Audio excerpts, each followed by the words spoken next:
I'm results driven, so I need to see something through to completion. Completion is going to give me result, and results legitimize things for me. That's just kind of how I work. So, but I know that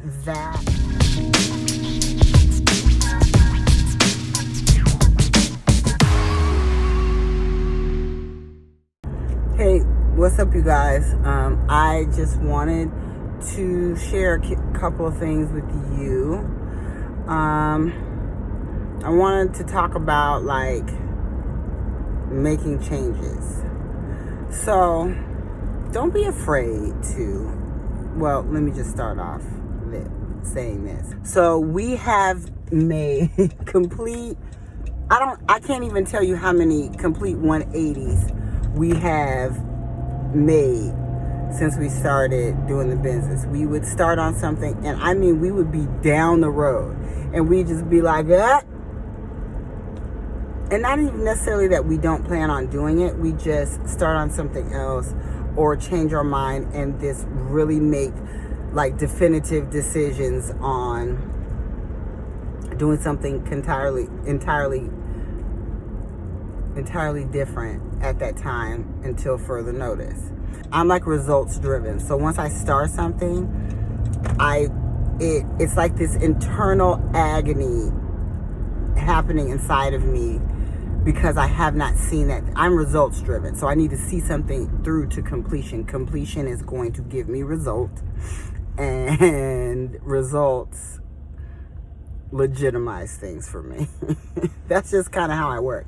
So, but I know that formula or that thought process is not applicable in every situation. So I have to, when it's not, I have to talk myself. But when it is, baby, I'm going after that thing. When it needs to be, if something needs to be seen through, trust and believe, I'm going to make sure that it happens. And especially when your integrity, your reputation is on the line. I don't care about what people think, but I definitely care about what they think in terms of makes my business reputable. I don't care about your opinion on my decisions that are business-based. I do care how you feel about the business overall, if that makes sense. My decisions are my decisions. I said that, I meant that. When we come to a decision, I don't have to explain myself. However, but when it's time for and at the end of the day, it's the consumer, it's my audience, it's my community, it's who I'm trying to connect with. I definitely am concerned about what they think. So, however, but when you're making these decisions just based on, at the end of the day, for the good of the business, for the good of the business, I have to do things this way. That's it, and that's all. We're going to stop. It's going to be better. We have, I don't even have the time. I wish I had the time. I have the time today to go over the laundry list of things that we have done that we're just we're just going to do it this way. Oh, this seems to be the better route. When we 100% thought we were going to do it this way. And so if you make changes, and let me just give you some examples. Okay. When we created our parent company, which is Just Two Women. And so we said, we're going to launch these lines, XYZ. There are I'd say 4 or 5 core businesses that we want completely functioning. I'd say our 5-year plan, right?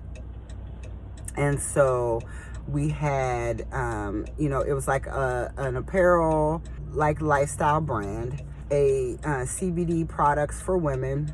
We had events and experiences, our shapewear line.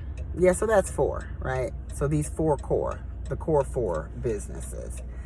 And we really thought, we're we're going to start with our CBD line, right? And initially we had started with the events and experiences. That's really the one that we were focused on.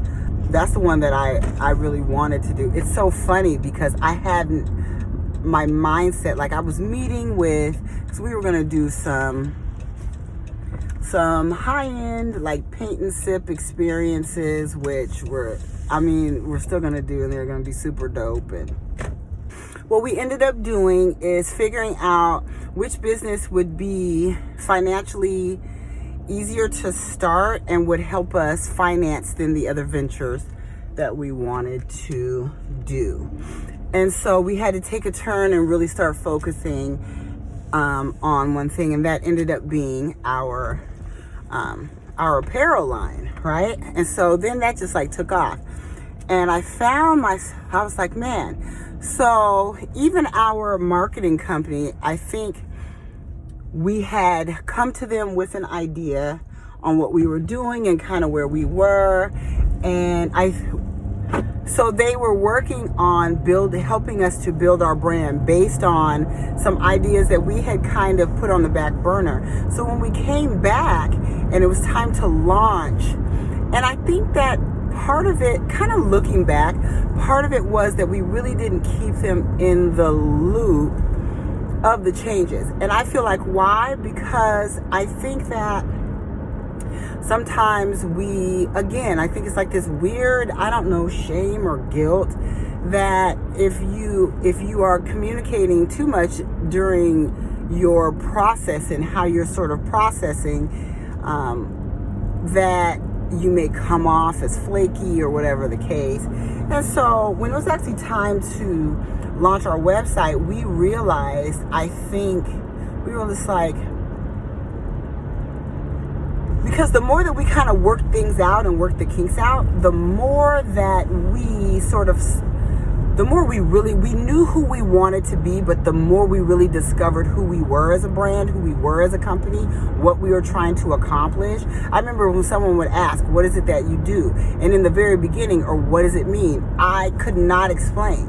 But we have a parent company that has multiple businesses, and we happen to also be a lifestyle brand and a community for women entrepreneurs, a place where they can get together, where we definitely can lend support to connect and collaborate with other women in business. Yeah. That's what we are. Like, I probably would not have been able to say any of that a year ago because I had no clue, right? I knew in my mind, but especially and exactly what we wanted is happening. And that is when we begin to work, we start working with people. And that's why, again, integrity and building your relationship is everything. So you don't have to have it all together. And you don't have to be ashamed that you make a 180, and you change your mind and you go in a different direction for now or forever. I don't care which one it is. But that when you do that, but when you work with people, I think it's not necessarily like how many times you change your mind, but it's like, when you work with people, what lasting impression that you're going to have. And because of one of our working relationships, we happened to work with someone, and when they came away from that experience thinking that, wow, these chicks really have their shit together. And so they came across a really awesome opportunity, and they thought of us. That's what it's about. And when we talked to her, she's like, you guys really just had everything together. Everything was just so organized and ready to go, and their experience. And so when they had a prime opportunity, that they didn't have to think of us. But that's what experience does. That is what experience does. It builds relationships, and it will make people work with you. That's how you're going to build a lasting brand. So if you change your mind or whatever, but it's when you land when you are bringing a result in front of someone. That's when the rubber meets the road. That's just what I'm learning in this dispensation of time. that's what I'm learning right now. So, you don't have to have your shit together, but when it's time, have your shit together. Yeah, when it's time to treat someone well and give someone a lasting experience, do that. It will pay off in the end. My pet peeve is cutting corners. And my business partner, she's a bottom line and how much is it going to cost? And I definitely, I know how to save. I know how to save. I know how to look for affordable ways. But saving and being frugal is not a corner cut. And I'm not saying she cuts corners. I'm just saying that if she looks at something and she feels like the expense may not be worth it, but doing anything other than that, if it's a cut corner, I have to put my foot down. This is what I'm going to wrap up with. Cutting corners will cut the throat of your business. It will. Don't cut corners. Do not. It's a surefire way for disaster. Yeah, it will hurt you in the long run. It's because I think that those pennies I think that they're a temporary fix, and they don't bring anything long term at all. Okay, I gotta go, you guys. Don't cut corners.